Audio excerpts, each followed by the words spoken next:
Kobe, I've been knowing you for a long, long time. I've always wanted to ask you this question. We kind of have similar backgrounds. I'm from New Jersey. I know you're from the Philadelphia area. You moved to Italy. I was, hanging out in Germany as a youngster. How was it growing up in Italy? Did you live on a place that was with all Americans, or were you with Italian kids? Yeah, we because we were also young. I was 6. My sister Shay was 7. Our eldest Sharia was 8. And so we were just starting elementary school, basically. And so our parents just immersed us in Italian culture. So we were just surrounded by Italian kids. We were just learning the language as they were. So for us, it was full immersion. And there were no American bases. There was nothing. It was just straight Italian. So where did you get the killer instinct from as a basketball player? Because for me, I used to go on the Army base, and being the big kid, I used to have to play with the big guys. Mm-hmm. So they used to throw me around and beat me up. Where did you get your killer instinct from? Well, yeah, I think a lot of it had to do with isolation. Growing up over there and being the only African-American kid. Not being able to speak the language, I gravitated towards the game.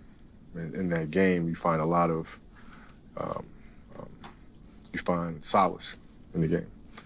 And then when you play with kids that might not accept you because you're an outsider, but yet when we come to play the game, that's my chance to get vengeance on them for not accepting me. And that's where it kind of started developing. And throughout the course of my life, it's always been that. It's always been the outsider and having to come in and prove, or to seek some sort of vengeance when I play. Do you remember what you told me one day in the forum when I first met you? Mm-hmm. You said you were going to be the finish it for me. What, the greatest player of all time? Yes. You remember you told me that? No, but that sounds something. No, that sounds like something that I would say. you actually said that, and then you actually said, "I'm gonna be the Will Smith of the NBA." This was really? Yeah, and I was like, all right, okay, Will Smith. You said. Yeah, times have changed. Yeah, now I've always had ambition. Another thing you told me as an 18-year-old, I'm gonna be better than Mike. So I knew it definitely drove you, and it's always gonna be those comparisons when somebody's come before you.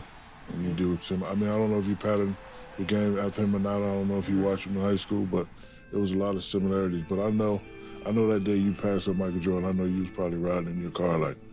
You know what, man? I thought I would be. But, what happened is when I came in the league and I wanted to take him on, right? All I heard was, they called him Black Panther, they called him Black Jesus and all this stuff. I said, I want to see what this is about.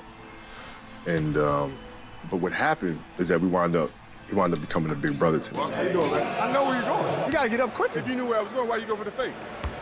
Mike, after you fake the ball, where else you gonna go? You left your feet. Yeah, but where else you gonna go? In the game, I go for you. I spun all the way around. I go for these ribs right here.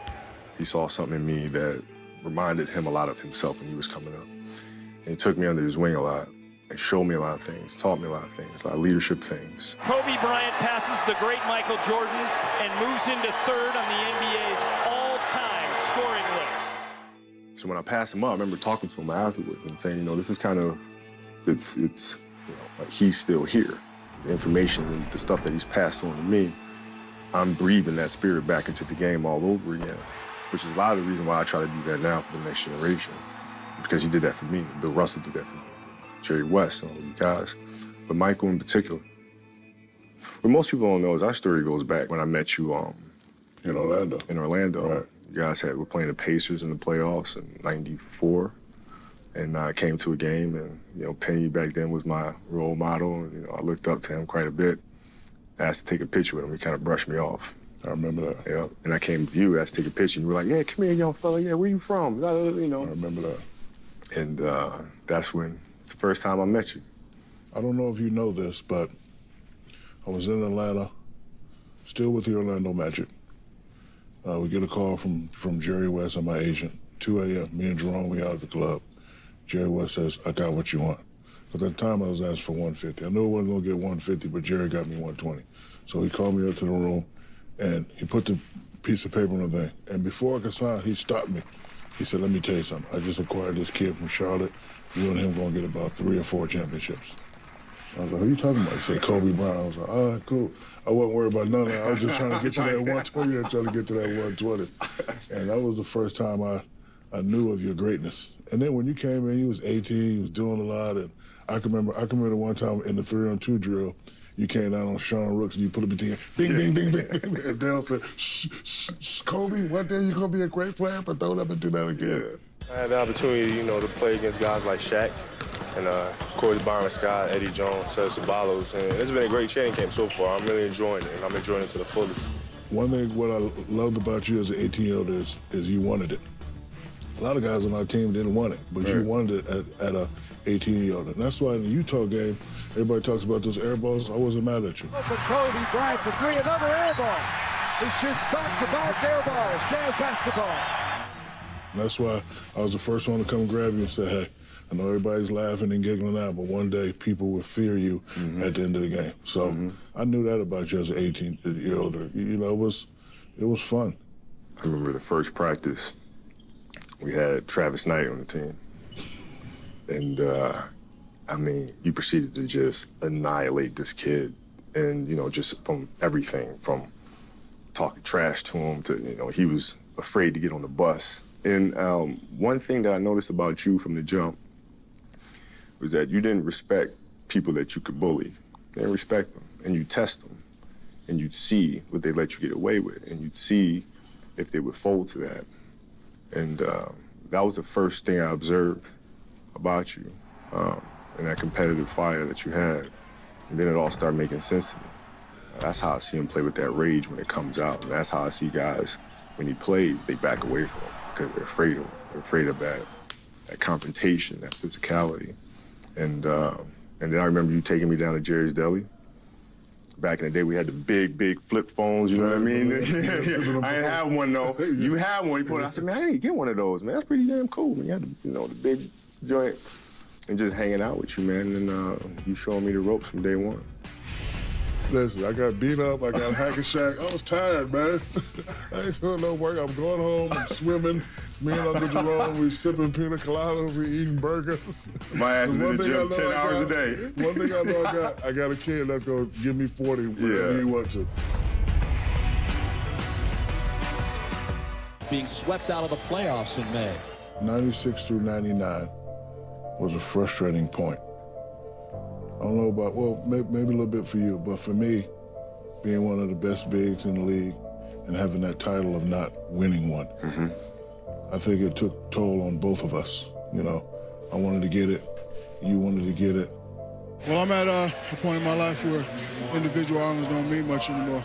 I'm just, more worried about what the team is capable of doing. I admit I was probably crazy. Well, we both weren't necessarily stable. Because my thing is, I didn't want to, for us and for me, I didn't want to have that title of, they ain't got one yet. Right. I remember one day reading in the paper, Shaq's averaging 20 or 30 and doing this, and the great Kareem Abdul-Jabbar said, well, he didn't win none yet. Right. So is he great? And that just kind of, yeah. Well, I one thing that, I understood was your necessity to have to win one. There was a lot of pressure. And I think there was a lot of frustration because you kept seeing this kid and everybody kept saying, okay, be patient with this kid, be patient with this kid. And you're saying, listen, I don't have patience. I have to win now. And this kid needs to develop now. Remember that? I think I can remember the first time we had our first fight and you looked and said, okay, this is crazy. I did say that. Yeah, I did. Crazy. You did. Anyway, we were playing a pickup game. We was doing a lockout season, Southwest College, playing a pickup game. We're on opposite teams. Right. And trash talking. Yes. And you kept saying, yeah, take that little. I'm like, I'm looking around. Oh, me. Yes. Right? And I said, well, hold on, ain't gonna be too many more of those little, Yeah, I remember that. And what'd you say? Well, what you gonna do about it? What you gonna do about it? And then that's, the next thing I knew, I saw a big hand coming this way. And I remember going this way. And I remember throwing some lollipop. Golden Polynese came and caught. And then they all just kind of broke us apart, broke us up. I'm looking at this and I'm saying, man, he wants this thing. It affects him, right? I mean, it consumes him. And then from that moment on, I knew we spoke the same language. It doesn't matter if we had disagreements this and the other, our drive to win, like we have to win. There's no other option. We're gonna figure this out, we're gonna get this done. And we did it. Portland has 3 timeouts left, the Lakers have 2. Bryant to Shaq! My favorite Kobe moment is in the finals in Indiana. I foul out. Rose's 20-foot jumper, no good. Rebound should be Shaq. Smith's got it. Loose ball foul. Shaq is out of the game. I'm like, damn, I let the team down again. And you put your hand on my shoulder and said, don't worry, big fella, I got it. And you took over. Kobe fires the jumper and gives LA the lead. Shaw running one-hander. Followed in by Kobe Bryant. Well, you can just feel the tension in this building. Reggie off the screen for three. Reggie for the win! No! And that's it! The Lakers take a 3-1 series lead. It doesn't get any better than this, ever. Always knew you was a bad cat, but that moment right there, because you had no fear. I was like... Well, you know, I knew how much it meant to you, right? And as brothers, you don't let your brother down, right? It wasn't my time yet. This championship was yours, right? Because you had worked hard to get us to this point, right? For your whole career in Orlando and all the disappointments, and here you are. And it's my responsibility to pick that up. And then, you know, tactically, I don't think anybody knows this, but yeah, I was filming some show at UCLA the summer before, and Reggie Miller was up there at UCLA. And I said, okay, they got a really good team in Indiana. We might see these guys. And I said, let's play one-on-one. And we played one-on-one. I proceeded to really measure him and see what he liked to do defensively, see where he moved, see where he was weak at, what I could exploit. And so when that happened in the finals, we were here, I knew what I had. I knew what I could take. I knew what he would give me. And it was just a matter of just measuring him and going to work. So it was a thought-out attack for him. I fouled out. Kobe Bryant took over. He's a fabulous player. And now, uno más to go. And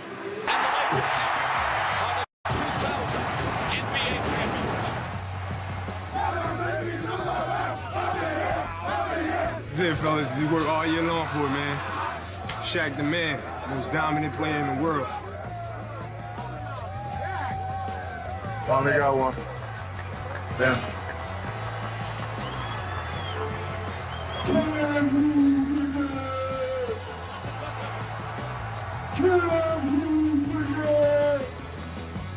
After the first championship, I'm happy. Matter of fact, in my mind, I'm done. Now I can go do what I want to do. So I'm here, we go to the parade, do that, boom, I jump on a plane, take the family back to Orlando. I'm sitting. Oh, Kobe and them got their first championship. Can they get another one? Right. Will they be known as a Laker dynasty? Can they do it again? So, you know, I'm mad, I'm upset. One thing I know I got a guy that's gonna be ready. So I admit a lot of times I didn't come into camp ready, because that's just how I got done. Because my thing is, I don't need to get ready for dunking. Right. I don't need to get ready. I'll get ready when I get ready. So, because I had you, I was able to just chill out in the summer, do what I do. See, that's what pissed me off. That was it right there. That was. Listen, I got beat up. I got hack and shack. I was tired, man. I ain't doing no work. I'm going home. I'm swimming. Me and Uncle Jerome, we sipping pina coladas. We eating burgers. My ass is in the gym 10 hours a day. One thing I know I got a kid that's gonna give me 40 whenever he wants to. So Robin is at the top of the key. He shoots it, and it goes in. I'm like, everybody's going crazy. I'm like, oh, we just won. We won the game. I was like, yeah, I'm glad he hit that shot. Angeles Lakers. Told you we were gonna do it. I would love to be able to take our 01 team, match it up with the 91 Bulls team. So I know Michael feels like that was when he was at his best, 91 Bulls team. The 88 Lakers, or the 89 Lakers, before Magic got hurt. And roll the ball out and, you know, we can play and see what happens. But unfortunately, we can't. So to be able to sit here and say we were the best and we were better is, what difference does that make? You ask us, of course we're the best. You ask Michael and Scotty, of course they're the best. You ask Magic and Cap, of course they're the best. What makes us the best is that no other duo had as many outside controversies as me and you had. That's why I always say we're the most enigmatic. Nobody can figure us out. Most controversial when it comes time to step on the court, most dominant 1-2 punch, little, big, ever created in the game. And that's my reason. Yo, Scotty and Mike, they did their thing. Kareem and Magic always did their thing. They were always smiling and hugging, but me and you weren't always smiling and hugging. No, you know me. I always go to tactics first. I'm trying to think, how would Phil and Johnny Bach handle what we're bringing, right, with you down low? Because they've never seen that. What would they do with Luke Longley down? That wasn't Luke at the time. It was Bill Cartwright. That's barbecue chicken. Right. So how do you that's always the question, right? And even with the Magic team and the Showtime Lakers and the speed and this, that, and the other, what people didn't understand, and the small ball that people play now, if you guys were playing today, you can't play that style today. And I'm saying, hold on, man. I don't think you guys really understand how much we control pace and tempo. Because with you down there, the game stops. You can't go anywhere. Because the defense has got to come down and get you. It stops them from running out. There's nothing you can do. There's no long rebounds. There's none of that going on. The game is always chopped up because you're drawing fouls all the time.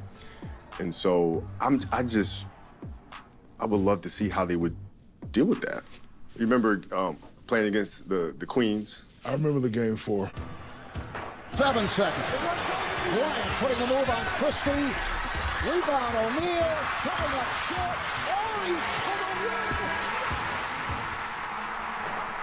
I got the rebound, and I didn't want to get hack a shot because I was playing hard. Quick. Right? I shot it so quick, I don't want to go to the line. Down 1, and I missed by far. So I try to go back in real quick, right? I miss, I get it back. Body taps it out my hand. Robert's at the top of the key, he shoots it, and it goes in. And I'm like, everybody's going crazy. I'm like, oh, we just won. Yeah, we won the game. I was like, I'm ready to hit that shot. I never asked Vlade this, and I wish I thought to ask him this. I never asked him why the hell he slapped the ball away like that. Like, if you want to slap it up and out.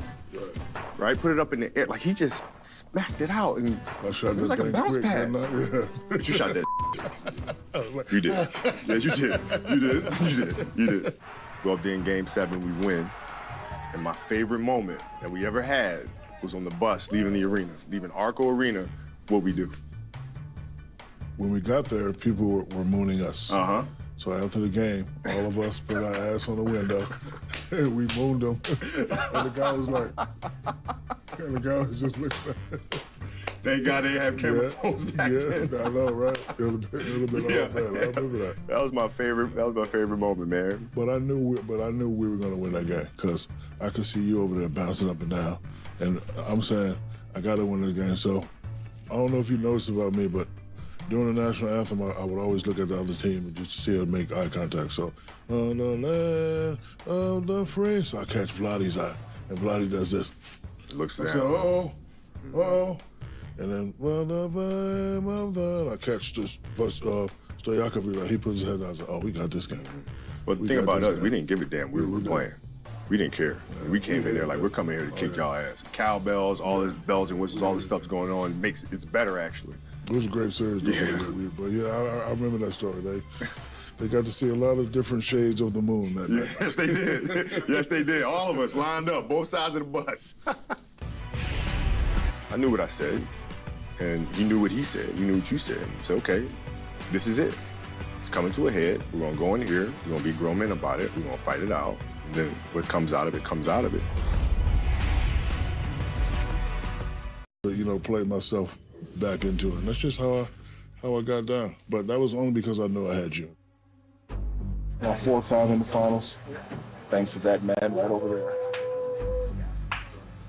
If I didn't have you, I would have probably, wore my body out, just try to get ready, just try to get it back again. But it worked out for us, though, because I came back and I wanted to do more, right? And I think you playing yourself in the shape throughout the course of the season gave me the opportunity to do more and to expand, to try different things and to push different things. And then when you got in shape, it was hard then to try for Phil to try to dial that back. Right? Because I'm out there going 40, 45, 50, all sorts of stuff. It feels like, okay, we got to rein you back in now. Rein me back in for what? No, I'm not getting reined back in, no.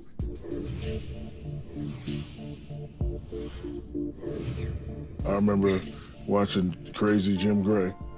And Jim Gray, Kobe said, Why should he have to, right? So, that was you know. I was, man, I couldn't drive to practice fast enough. This was me at my craziest. This is what I'm thinking. I'm going to drive to practice. We're going to fight. It's going to be awesome.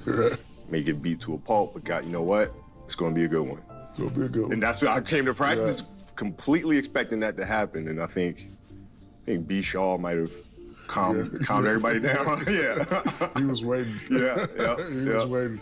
No, the funny thing is, I saw the article the night before. Uncle Jerome usually meets me at the house so we can ride together. So he wasn't there, so I wanted to beat him anyway. So I left the house at 8. As soon as I get to the ring, he was like, I knew the fire that I lit. I knew what I said, and he knew what he said. You knew what you said. And you said, okay, this is it. It's coming to a head. We're gonna go in here. We're gonna be grown men about it. We're gonna fight it out. And then what comes out of it comes out of it. And that's just is what it is at that point. They're just defined a little territory that's, their area, and I think that's kind of what you see in role playing a lot of times as a coach. You see guys want to have a space that they kind of define as, this is my area. Kobe's saying, don't talk about my game. I won't talk about yours. When people say whose team is it, what does that mean to you? Don't mean a damn thing to me. No, I'm just not figuring that out 20 years later. Yeah, that mean a thing. Back then it did though. See, here's the thing. I never really understood that then. Phil really enjoyed being able to throw those little quotes out there to create that tension. But Phil was very not confrontational. Yeah, he was. Right? Very indirect. You couldn't get a straight thing from him. Right? It was always kind of going this way to try to create this tension within the team that he believed in his mind we would figure out later. It's going to be messy now, but when they figure it out, it's going to be like this big kumbaya moment, and the team is just going to rise to a different level. Kobe penetrates, feed to Shaq. Bryant giving it up. A three-peat and a sweep. Unbelievable feeling, to win 3 in a row. It's amazing to look back and see how far we've come, and now we've won 3. And it's happened so fast.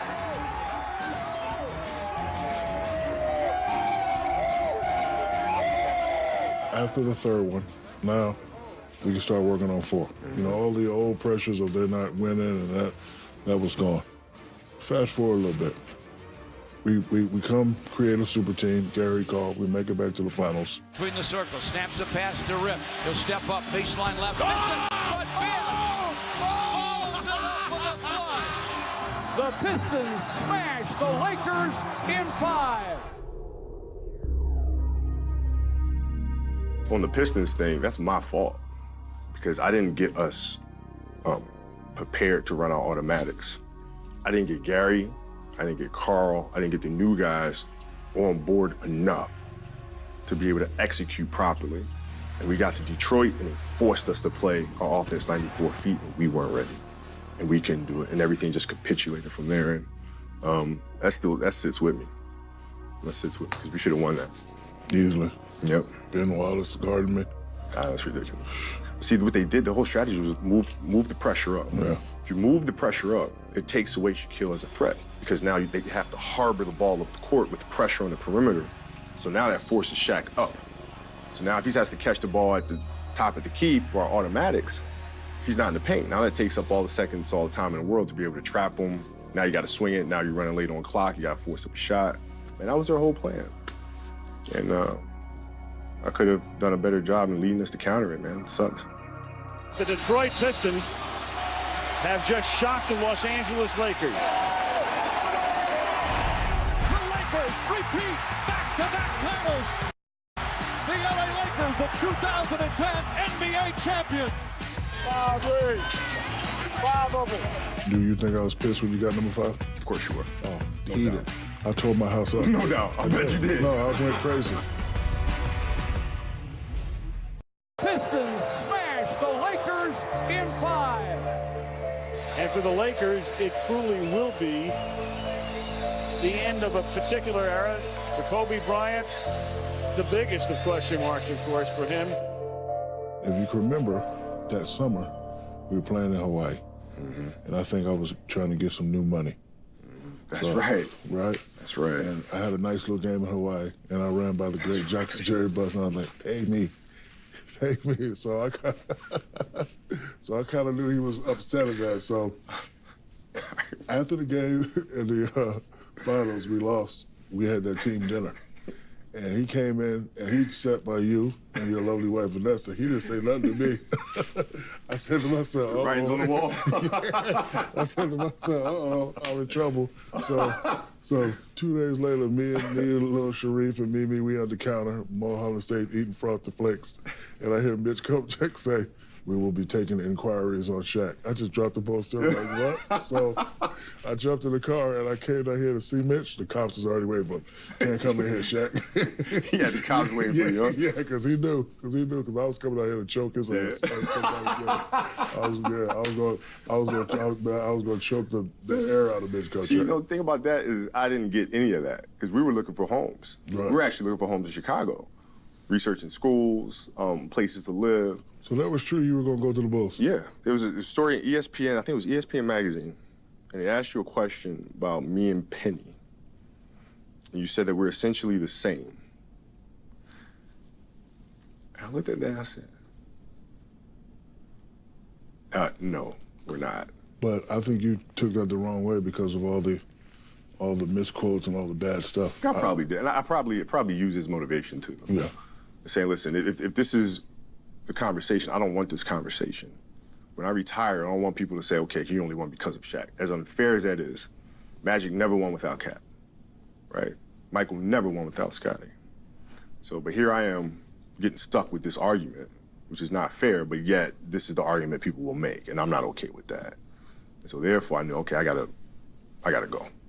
I had actually heard that, but I didn't believe it. Oh, yeah. So, okay. Oh, yeah. So, we're looking for places in Chicago, man. We're flying up there to meet with Reinsdorf and you want to Paxson. leave sunny California to go to cold-ass Chicago. Vanessa signed off on moving out to, I think it was Lake Forest, I think it was, Chicago. And went on a vacation to Italy. I got a phone call, Rob Pelinka called me. And he said, Shaq just requested a trade. I was like, well, there goes Chicago, because there's no way the Lakers are gonna lose me and Shaq in the same year. But you know what I love about the great Dr. Jerry Buss? He called me and said, hey, you're aging. Of course, I know you want the money, but I can't lose this guy. I'm gonna start all over. It's certainly a disappointing day in a lot of ways in Los Angeles. I mean, to say anything else, would not be telling the truth. And because I understood the business of basketball, I was upset, but I understood it. And that's why I said, you know what, I gotta keep this going. That's why I like to come back for the Christmas games. I'm gonna say something, you're gonna say something. Yeah. And it was ultimately good for the game. Shaq's future is certain. A big shift in the balance of power in the NBA as the league's most dominant player is headed back east, the newest member of the Miami Heat. Remember this? 'Cause I'm gonna bring a championship to Miami, I promise. And Shaq with a little elbow, but never looked at him, looked right over the top of Kobe's head. Before the tip, you didn't even look at your former teammate, Kobe Bryant. Why not? You shook everybody else's hand. Merry Christmas, everybody out there. All right, thanks a lot, Shaquille. Back to you guys. I'm gonna ask you a crazy question. After we split apart, were you trying to get more championships than me? Oh, absolutely. You were? Absolutely. And I knew you were going to get one. I knew you were going to get one because of the energy, going into Miami and D-Wade and everything that was there. I knew you were going to get that one. So I knew I had to get at least 2 or 3. And the Miami Heat are champions of the basketball world! I wanted you to get that because I needed that. I wanted that. Like, I wanted people to say, see, this is what they're missing here. This is what they gave up for, right? Kobe should have been the one to go. Now he's in Miami. I needed that. I wanted that. I wanted everybody to hate me. I wanted to fuel off of that and just come back with so much anger and so much vengeance. So I wanted that. So when you won, right after you won, I went out to the track and I ran. And I did my conditioning. I did my drills. I woke up the next morning. I hit my weights. I did my 1,000 shots. I did everything humanly possible to get myself ready. But I needed it. I was like, all right, yeah, good. Good. I needed it too. They loved us so much. They loved to keep our beef going. Yeah. They loved it. It was entertainment for the city for so long. It was like, okay, what's going to happen? Because it was not a conversation of whether or not they're going to win the game. Yeah, it wasn't, you know, never, that wasn't a topic of discussion. Yeah, it was like, okay, they're going to win tonight, or you know, they're going to make the playoff. That was never the topic. It was always, okay, what are these two going to be like tonight? I think this will be the last game where this game gets a lot of hoopla. I don't think the public really wants to hear about it too much anymore. Shaq and Kobe actually acknowledged each other on several occasions prior to the open tip. We had a game on Martin Luther King Day. I didn't want them talking about beef on that day. Remember that day? Everybody was, oh, is he going to split? And I just came to you and I put my hat out. I was like, I hope the with his hand. Of course, you put your hand out, and the you know, so-called beef was over. They're going out of their way to show the world that they're getting along now, Mark. See, NBA stands for nothing but actors. Like I tell people this all the time, we had our disagreements, but in real life, it's not like I'm going to, you know, have an argument with you when you're with your family. Right. Like it's this life. It's always Uncle Shaq. But we had to keep it going. So I love you, but I don't want to talk to you. Yeah. You know what I'm saying? How my ass tastes. Yeah. Hold on, no. I got it. I'm ready. No, but that was something ready. different. I'm ready. Yeah, but that was something different. Now stop, think about that. It ain't about that. It's about B.I.G., a.k.a. Big Shaq. Now that's the difference between first and last play. Kobe, tell me how my ass tastes. I loved it. I loved every bit of it. I was in a comedy club. Yeah. And y'all had lost. Ray Allen, wide open three. Bang! A 38-point lead for the Boston Celtics. And after a 22-year absence, the Boston Celtics are NBA champions once again. No, I know. Yeah, and I know. I get it. I just had to do something just to keep the crowd listen, going. I know. I used it though. But you know what? That right there was the beginning of the snitcher net. Yeah. I mean, because I'm in a club in New York, an underground club, and they say I know it's all good. Yeah, you know, I'm just doing it, everybody laughing, having a good time. And next thing I know, I get a call from Uncle Jerome. Why the hell you do that, man? Like, what you talking about? What the hell is Kobe? I was like, bro, listen, I think I heard it on Power 106. Damn, they Big played boy. on the radio? They played on the radio. Damn, big boy. They were talking about it early in the morning or something like that. Yeah, but you know what I realized about people? They loved us so much, they loved to keep our beef going. Yeah. They loved it. Yeah, well, it kind of, it was entertainment for the city for so long. It was like, okay, what's going to happen? Because it was not a conversation of whether or not they're going to win the game. Yeah, it wasn't, you know, that wasn't a topic of Yeah, discussion. It was like, okay, they're going to win tonight, or, you know, they're going to make the playoff. That was never the topic. It was always, okay, what are these two going to be like tonight? What did he say? What did he say? Yeah. We're going to reunite the two of you back together again on Valentine's Day. Yeah, what's up, young boy? What's up, man? Yes, sir. Hey. Felt good to play with you again. It did. I had flashbacks. Felt great. The game was real easy. We read each other very easily, and yeah, it was fun to kind of, you know, go back to memory lane. Do you believe him when he says it was all a media ploy by him to grab attention and take pressure off of you? Big chief marketer? Yeah, you should say that all the time. You should say that all the time. Kobe Bryant, Shaquille O'Neal, co-MVPs of All-Star 2009. I know you're not exactly the sentimental type, but when you guys are having the interaction on the court, feel like old times a little bit. Does it make you a little bit at all wistful for being able to play with Shaq, having those moments? No.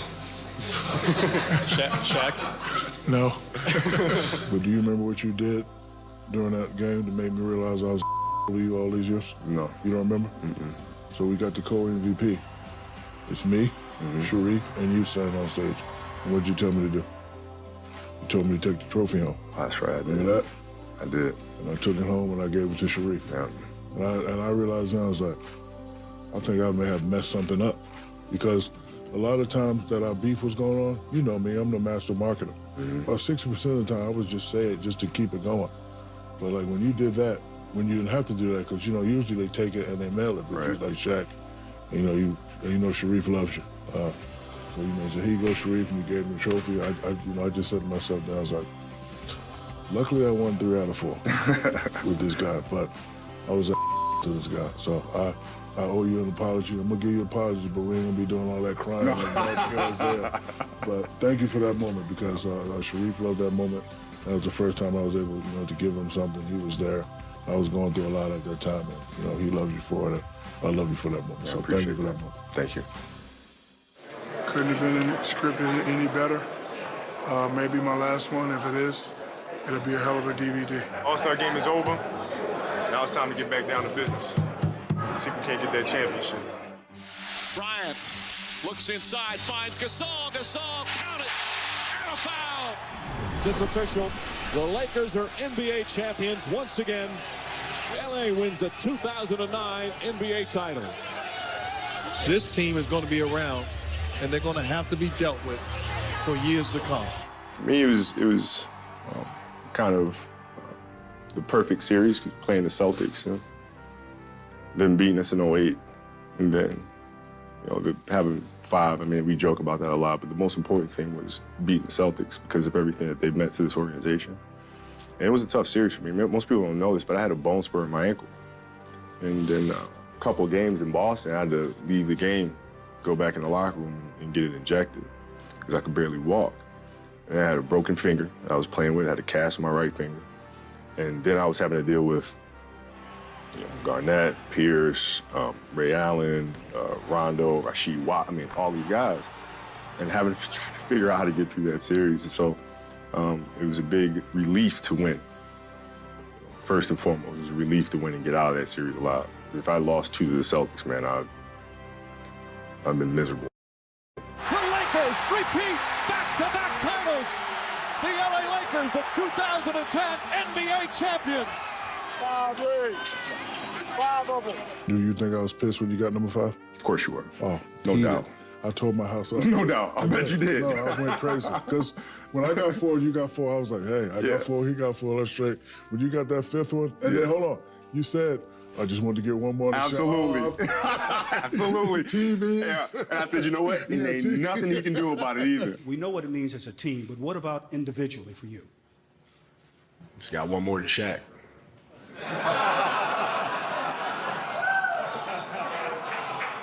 So you can take that to the bank. A couple days later, I said, I ain't gonna be able to get 5. I'm 38, hips bad, knees bad. I just got a call from Steve Kerr. They traded me to Cleveland. Cleveland traded me to Boston. I'm like, it might be over. So this is something that I have to live with, that Kobe has 5 and Shaq has 4. So I got to live with that all my life. That brings me so much joy. But you know what I may do next week? I may sign with Golden State on your ass. So I can get another one. Sign a 10-day. Hey, man. Sign a 10-day with Golden State. Oh, man. Would you be mad if I did that? Nah. Yeah, you would. Nah, because you wouldn't win that one in the argument. you win. 3, 2, 1. You remember when your jersey retirement, and I'm walking out, and we were in a playoff race, and the hunt was going south. And we were walking out, and I gave you that, said, man, I love you, congratulations and everything, and I was just, happy for you, But I couldn't help but say, this night is made a lot sweeter because I know you have 4 and I have 5.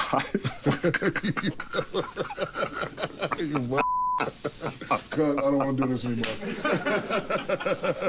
I told you I don't want to do this. Oh, yeah. This type of duo, I don't think you'll ever see again. Never, ever, ever, ever. All right, we made it. Yes, sir. No crime. None of that. None of that. Hold on, we gotta take a picture. Give him 5 and give me 4.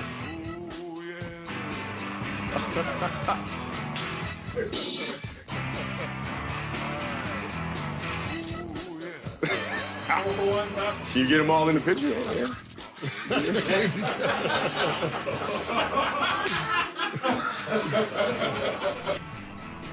Love you too, my man. It's a great one.